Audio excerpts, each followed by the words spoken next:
మీకు ఒక సందేహం కలగచ్చు ఇప్పుడు. ఏమండి, ఇంత చక్కగా కర్మయోగం శ్రీకృష్ణ పరమాత్మ చెప్తున్నారే, ఎవరైనా దీన్ని ఆచరించినారా, ఆచరించి ఫలితములు పొందినారా, లోకానికి ఎవరైనా ఆదర్శంగా ఉన్నారా అని మీరు అడగచ్చు. కొత్త వారి విషయం మనకొద్దండి. ఎవరు ఈ భగవద్గీత బోధిస్తున్నారో వారే మనకి ఆదర్శం అండి. ఎవరండి బోధించే చెప్పండి? కృష్ణ పరమాత్మ. వారి లైఫ్ చూడండి, వారి జీవితం, ఆహా ఎంత ఆదర్శం అంటే ఈ కర్మయోగంలో అద్భుతమైనటువంటి ఆచరణ చేసి చూపించారండి. దృష్టాంతం చూడండి. వారు అవతారమూర్తి కదా, ఒక గురువు దగ్గర తల వంచవలసిన పని ఏమిటి చెప్పండి? ఎవరైనా కొంచెం చదువుకుంటే తల వంచాలంటే మహా కష్టపడతారండి. ఏమిటంటే గౌరవం, ప్రతిష్ట అడ్డుపడుతుందండి.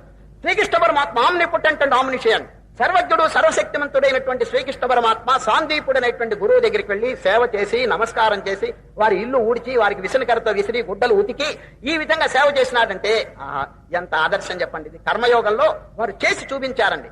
సాందీపుడైనటువంటి గురువు దగ్గర తల వంచారండి. ఒకటి. ఇక రెండవది ఏమిటి తెలుసండి? యుద్ధంలో ఏ పార్ట్ తీసుకున్నారు చెప్పండి శ్రీకృష్ణుడు? ఏం పార్ట్ తీసుకున్నాడు? ఒక బండి పోతుంటుందండి.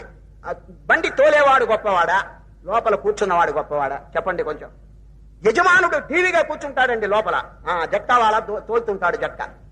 శ్రీకృష్ణ పరమాత్మ అండి యజమానుని యొక్క స్థానం తీసుకోలేదండి. ఏం స్థానం తీసుకున్నాడు?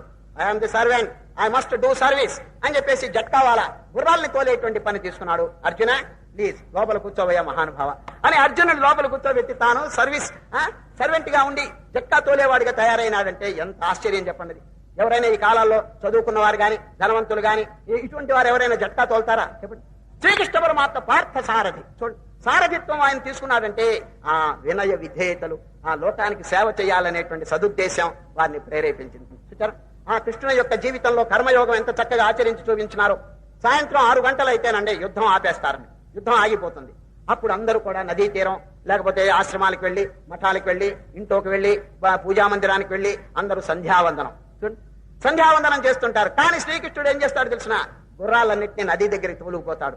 నది దగ్గరికి పోలిపోయి శుభ్రంగా కడిగేస్తుంటాడు. చూడండి, ఎవరు? శ్రీకృష్ణ. గుర్రాలంటే రక్తం అంతా కడిగేసి వారికి అదండి. అదే ధ్యానం అండి. తక్కిన వారంతా ఓం నమో నారాయణ అని చెప్పి భగవంతుని ధ్యానం చేస్తుంటే సాక్షాత్ భగవంతుడు ఏం చేసినాడు తెలిసిన? He has done his duty. యోగ కర్మసు కౌశలం అన్నాడు. యోగం అంటే ముక్కు మూసుకోవటం కాదు నాయన, చేసేటువంటి కర్మను చక్కగా చేయటం పేరే యోగం అన్నాడండి. కనుకనే శ్రీకృష్ణ పరమాత్మ ఆచరణ ద్వారా చూపించినాడు. గుర్రాలన్నింటినీ కడిగి సేవ చేసుకుంటున్నాడు.